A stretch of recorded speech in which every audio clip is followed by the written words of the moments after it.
بسم اللہ الرحمن الرحیم۔ علامہ ساوی رحمۃ اللہ علیہ فرماتے ہیں، صبر کے 3 مرتبے ہیں۔ گناہ سے صبر کرنا یعنی گناہ سے بچنا، نیکیوں پر صبر کرنا یعنی اپنی طاقت کے مطابق ہمیشہ نیک اعمال کرنا، مصیبتوں پر صبر کرنا ان سب سے اعلیٰ مرتبہ ہے۔ رضا الہی کے لیے صبر کرنے کی فضیلت۔ اللہ تعالیٰ کی رضا حاصل کرنے کی نیت سے صبر کرنے کی بہت فضیلت ہے۔ اللہ تعالیٰ ارشاد فرماتا ہے، وہ لوگ کہ جب ان پر کوئی مصیبت آتی ہے تو کہتے ہیں ہم اللہ ہی کے ہیں اور ہم اسی کی طرف لوٹنے والے ہیں۔ حضرت انس بن مالک رضی اللہ تعالیٰ عنہ سے روایت ہے، نبی کریم صلی اللہ علیہ وآلہ وسلم نے فرمایا، اللہ تعالیٰ ارشاد فرماتا ہے، جب میں اپنے کسی بندے کو 2 محبوب چیزوں یعنی آنکھوں کے ذریعے آزماتا ہوں، پھر وہ صبر کرے تو ان کے بدلے میں اسے جنت دیتا ہوں۔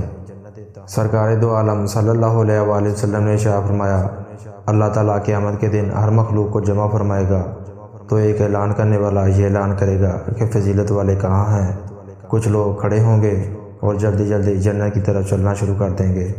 فرشتے ان سے ملاقات کر کے دریافت کریں گے، ہم تمہیں جنت کی طرف تیزی سے جاتا ہوا دیکھ رہے ہیں، تم کون ہو؟ وہ کہیں گے ہم فضیلت والے ہیں۔ فرشتے کہیں گے تمہاری فضیلت کیا ہے؟ وہ کہیں گے ہم پر جب ظلم کیا جاتا تو ہم صبر کرتے تھے، جب ہم سے برا سلوک کیا جاتا تو ہم درگزر کرتے تھے، جب ہم سے جہالت کا برتاؤ کیا جاتا تو ہم برداشت کرتے تھے۔ فرشتے کہیں گے جنت میں داخل ہو جاؤ کہ عمل کرنے والوں کا اجر بہت اچھا ہے۔